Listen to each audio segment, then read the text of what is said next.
नमस्कार दोस्तों। तो हम लोग कंप्लीट कर रहे थे घटना चक्र की पूरी सीरीज, और इस सीरीज में आज हम लोग बात करेंगे पॉलिटी के अंतर्गत घटना चक्र का टॉपिक नंबर 26, जिसके अंतर्गत हम लोग बात करेंगे संसदीय समितियों के बारे में। काफ़ी इंपॉर्टेंट टॉपिक है। सबसे पहले हम लोग थ्योरी पोर्शन को कंप्लीट करेंगे, उसके तत्पश्चात लगभग 25 MCQ भी हम लोग सॉल्व करेंगे। तो चलिए हम लोग सबसे पहले थ्योरी पोर्शन को देखते हैं। संसद विभिन्न समितियों के माध्यम से अपने कर्तव्यों का निर्वहन करती है। ये समितियां सदन द्वारा नियुक्त अथवा निर्वाचित की जाती है। अब एक एक शब्दों पे ध्यान दीजिएगा। ये समितियां सदन द्वारा नियुक्त अथवा निर्वाचित की जाती है या अध्यक्ष सभापति द्वारा नाम निर्देशित की जाती है। ये अध्यक्ष सभापति के निर्देशानुसार कार्य करती है तथा अपनी प्रतिवेदन सदन को या लोकसभा अध्यक्ष सभापति को यहाँ पे सौंपती है। संसदीय समितियों को मुख्यतः दो भागों में यहाँ पे विभाजित किया जाता है। इसे ध्यान से देखिए। एक है अस्थायी समितियाँ, दूसरा को बोलते हैं हम लोग तदर्थ समितियाँ। अस्थायी समिति के देख रही है, इसके बारे में क्या है। अस्थायी समितियाँ अस्थायी प्रकृति की होती है, जो निरंतरता के आधार पर कार्य करती है। इनका गठन प्रत्येक वर्ष अथवा समय समय पर किया जाता है। दूसरा, तदर्थ समितियों की प्रकृति यहाँ पे अस्थायी होती है। जिस उद्देश्य के लिए गठन किया जाता है उससे पूरा होते ही इनका कार्यकाल भी यहाँ पे समाप्त हो जाता है। अब बात करते हैं हम लोग अस्थायी समितियाँ, जो कि यहाँ पे नाम से ही लग रहा है परमानेंट। पहला है वित्त समितियाँ, दूसरा विभागीय स्थायी समितियाँ, तीसरा जांच समिति, चौथा परीक्षण एवं नियंत्रण के लिए गठित समिति, पांचवा में है सदन के दैनिक कार्यों से संबंधित समितियां, 6 नंबर है सदन समिति अथवा सेवा समिति। अब यहाँ पे बारी बारी से देखिए। पहला है वित्त समिति। इस समिति के अंतर्गत लोक लेखा समिति, प्राक्कलन समिति तथा सार्वजनिक उपक्रम यहाँ पे समिति शामिल है। ध्यान से देखते चलिए।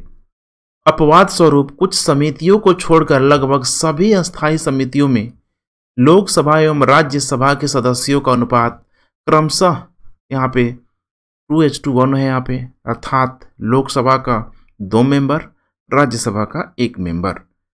लोक लेखा समिति में कुल 22 सदस्य होते हैं, जिनमें 15 सदस्य लोकसभा से और 7 सदस्य यहाँ पे राज्यसभा से होते हैं। यह समिति भारत सरकार के विनियोग लेखा और उन पर नियंत्रण तथा महालेखा परीक्षक के प्रतिवेदन की जांच करती है। इस समिति का कार्यकाल 1 वर्ष का होता है। प्राक्कलन समिति में दूसरा जो था, ठीक है, इसमें सदस्यों की संख्या 30 होती है। इसके सदस्य केवल, बहुत इंपॉर्टेंट पॉइंट है यहाँ पे, क्योंकि केवल जैसे आपको सतर्क रहने की जरूरत है, जब तक कंफर्म नहीं हो पूरी तरीके से केवल को हमेशा नेग्लेक्ट करके चलना है। लेकिन जो ही आप कंफर्म हो कि नहीं सिर्फ और केवल इतना ही हो, तो फिर आप कॉन्फिडेंसली आप एग्जाम में टिक कर सकते हैं। तो केवल लोकसभा से निर्वाचित होते हैं। यह समिति यह बताती है कि प्राक्कलनों में निहित नीति के अनुरूप क्या मितव्ययिता बरती जा सकती है तथा संगठन, कार्यकुशलता और प्रशासन में क्या क्या सुधार किए जा सकते हैं। सरकारी उपक्रम समिति में 22 सदस्य, जिनमें सबसे अधिक 15 लोकसभा से 7 राज्यसभा से होते हैं। यह समिति सरकारी उपक्रमों के प्रतिवेदनों और लेखाओं की जांच करती है। याचिका समिति के सदस्यों की संख्या 15 होती है। लोक लेखा समिति अपनी रिपोर्ट लोकसभा के अध्यक्ष को सौंपती है। सामान्यतः लोकसभा से विपक्ष के किसी सदस्य से इसका अध्यक्ष नियुक्त किए जाने की यहाँ परंपरा है। इस समिति के अध्यक्ष की नियुक्ति लोकसभा अध्यक्ष के द्वारा ही की जाती है। ये रहा थ्योरी पर्सन। अब आइए हम लोग 25+ MCQ भी हम लोग सॉल्व करते हैं। पहला है, निम्नलिखित में से कौन सी एक सबसे बड़ी संसदीय समिति है। अभी देखा था हम लोगों ने प्राक्कलन समिति, इसमें आप देख पा रहे हैं प्राक्कलन समिति, ठीक है। संसद का बहुत सा काम समितियों के द्वारा यहाँ पे निपटाया जाता है, जिन्हें संसदीय समिति बोला गया। अब थ्योरी हम लोग ऑलरेडी देख चुके हैं। लोक लेखा समिति है, प्राक्कलन समिति है, देखिए इसमें 30 मेंबर है, इसीलिए सबसे बड़ी समिति हो जाती है। बाकी में कम कम है, आप देख पा रहे हैं यहाँ पे। दूसरा, प्राक्कलन समिति के सदस्यों का यहाँ पे कार्यकाल कितने समय का होता है? 1 वर्ष का, ध्यान रखिएगा, 1 वर्ष का। निम्न में कौन सा सार्वजनिक व्यय पर संसदीय नियंत्रण का अंग यहाँ पे नहीं है? वो हो जाएगा भारत का नियंत्रण व महालेखा परीक्षक। ध्यान रखिएगा, यहाँ पे कैग की बात की जा रही है। संसद के स्थायी समिति के सदस्यों को लोकसभा एवं राज्यसभा के किस अनुपात में यहाँ पे लिया जाता है? 2 अनुपात यहाँ पे 1 था, पहला ही स्टेटमेंट यहाँ पे, अर्थात ए ऑप्शन यहाँ पे सही हो जाएगा। नेक्स्ट, निम्नलिखित कथनों पर विचार कीजिए। लोक लेखा समिति का अध्यक्ष लोकसभा अध्यक्ष द्वारा यहाँ पे नियुक्त किया जाता है। किसके द्वारा नियुक्त किया जाता है? लोकसभा अध्यक्ष के द्वारा। तो बिल्कुल सही है। लोक लेखा समिति में लोकसभा सदस्य, राज्यसभा सदस्य और उद्योग तथा व्यापार के कुछ जाने माने व्यक्ति सम्मिलित हैं। यह स्टेटमेंट गलत है। हम लोगों ने देखा था सिर्फ और सिर्फ लोकसभा के मेंबर होना चाहिए, अर्थात केवल और केवल 1 होगा। नेक्स्ट, निम्न कथनों पर यहाँ पे विचार कीजिए। लोक लेखा तथा सार्वजनिक उपक्रमों की समितियों से राज्यसभा के सदस्य भी संबंधित होते हैं, जबकि प्राक्कलन समिति के सदस्य केवल लोकसभा से ही यहाँ पे लिए जाते हैं। बिल्कुल यहाँ पे सही है। संसदीय कार्य मंत्रालय कुल मिलाकर संसदीय कार्यों की मंत्रिमंडलीय समिति के निर्देशन में कार्य करता है। बिल्कुल सही है। विभिन्न मंत्रालयों में भारत सरकार द्वारा गठित समितियों, परिषद, मंडलों एवं आयोगों के सदस्यों को संसदीय कार्य मंत्री नामित करता है। ये भी बिल्कुल सही है। तो यहाँ पे करेक्ट स्टेटमेंट हो जाएगा, उत्तर हो जाएगा डी, 1, 2 और 3। नेक्स्ट, यहाँ पे 7 नंबर, निम्नलिखित में से किस समिति में राज्यसभा का प्रतिनिधित्व यहाँ पे नहीं होता है? बिल्कुल यहाँ पे नहीं होता है, वो हो जाएगा आकलन समिति में। संसद की लोक लेखा समिति का प्रमुख कार्य क्या होता है? इसका प्रमुख कार्य शासन के वित्तीय लेखा एवं विनियमन तथा कंप्ट्रोलर एवं ऑडिटर जनरल की रिपोर्ट का यहाँ पे परीक्षण करना। पहला ही स्टेटमेंट यहाँ पे सही है। नेक्स्ट, सार्वजनिक लोक लेखा समिति अपनी आख्या प्रस्तुत करती है। इसे प्रस्तुत करती है, संसद को प्रस्तुत करती है। लोक लेखा समिति अपनी रिपोर्ट प्रस्तुत करती है, जस्ट अभी हम लोगों ने देखा था संसद को, इसमें हो जाएगा लोकसभा के स्पीकर को।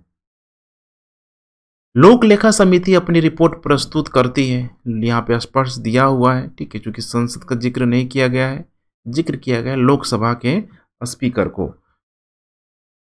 लोक लेखा समिति में निम्नलिखित सदस्य होते हैं, नीचे दिए गए कूट में सही उत्तर चुनिए। अब लोकसभा, राज्यसभा यहाँ पे कुल यहाँ पे दिया हुआ है, इसमें देखिए लोक लेखा समिति की यहाँ पे बात की जा रही है। तो लोक लेखा समिति में 15 लोकसभा से, 7 मेंबर हो जाएगा यहाँ पे राज्यसभा से, कुल यहाँ पे 22 मेंबर।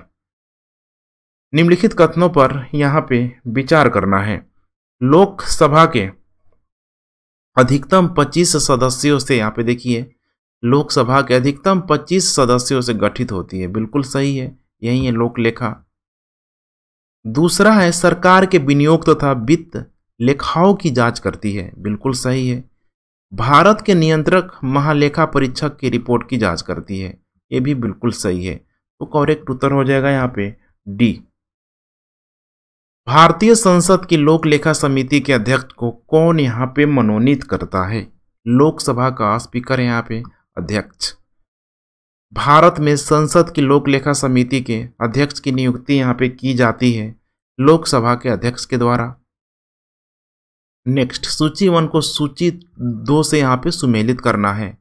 पहला यहाँ पे देख पा रहे हैं लोक लेखा समिति, याचिका समिति, स्टॉक बाजार स्कैम संयुक्त समिति, विभागीय समिति, ठीक है। तो इसे आप लोग ध्यान से देखिए। तो लोक लेखा समिति हो जाएगा यहाँ पे वित्तीय समिति के रूप में, याचिका समिति हो जाएगा यहाँ पे कार्यकारी समिति के रूप में।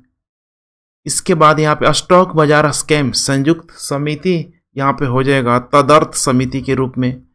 लास्ट बचा हुआ है विभागीय समितियां, अर्थात यहाँ पे हो जाएगा स्टैंडिंग समिति के रूप में। तो यहाँ पे इसका जो करेक्ट उत्तर यहाँ पे हो जाएगा, पहला का यहाँ पे 4 है, ठीक है, पहला का 4 हो जाएगा, सॉरी यहाँ पे पहला का 3 हो जाएगा।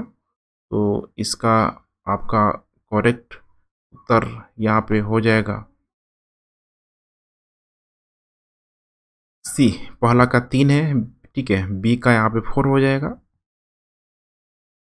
राज्यसभा के सदस्यों को संबंध नहीं किया जाता है, कहाँ संबंध इन्हें नहीं किया जाता है, ठीक है, तो यहाँ पे एस्टिमेट्स कमेटी से कोई संबंध नहीं है, करेक्ट उत्तर हो जाएगा यहाँ पे सी।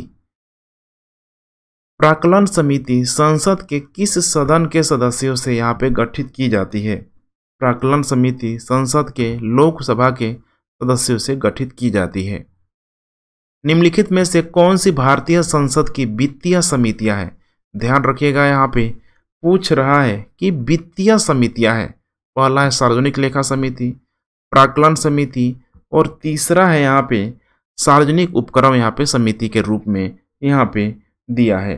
तो इसका करेक्ट उत्तर हो जाएगा डी, सब है यहाँ पे वित्तीय समितियों में।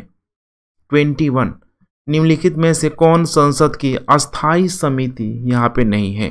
देखिए अस्थाई समिति कह रहा है कि नहीं है। लोकलेखा, आकलन, अनुसूचित जातियों अनुसूचित जनजातियों कल्याण की कल्याण समिति, सार्वजनिक उपक्रम यहाँ पे समिति। यहाँ पे पूछ रहा है मैंने अस्थाई, सब यहाँ पे अस्थाई ही है। आप देख पा रहे हैं मोर देन यहाँ पे 1 आंसर है, इसीलिए यहाँ पे यूपीपीसीएस ने इसको स्टार मार्क कर दिया है।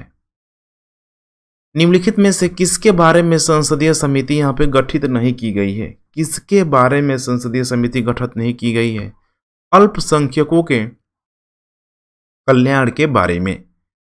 नेक्स्ट है यहाँ पे 23, 2G स्पेक्ट्रम मुद्दे की जांच करने के लिए बनाई गई संयुक्त संसदीय समिति में शामिल है, क्या शामिल है? 20 सदस्य लोकसभा से और 10 सदस्य यहाँ पे राज्यसभा से। तो देखिए 2010 में, ठीक है, काफ़ी इम्पोर्टेंट, जिसको ठीक है क्लीन चिट तो मिल ही गया है। नेक्स्ट, 2G स्पेक्ट्रम कांड की जांच करने हेतु बनी संसद की संयुक्त समिति का यहाँ पे उस समय, ठीक है, जो अध्यक्ष था उसका नाम था पीसी चाको। ध्यान रखिएगा, पीसी चाको। भारतीय संसद किस रीति से प्रशासन पर यहाँ पे नियंत्रण करती है? संसदीय समितियों के माध्यम से नियंत्रण करती है। तो ठीक है फ्रेंड्स, नीचे आप लोग फिर से रिवीजन के माध्यम से मैचिंग कर सकते हैं। थैंक्स फॉर वॉचिंग एंड जय हिंद।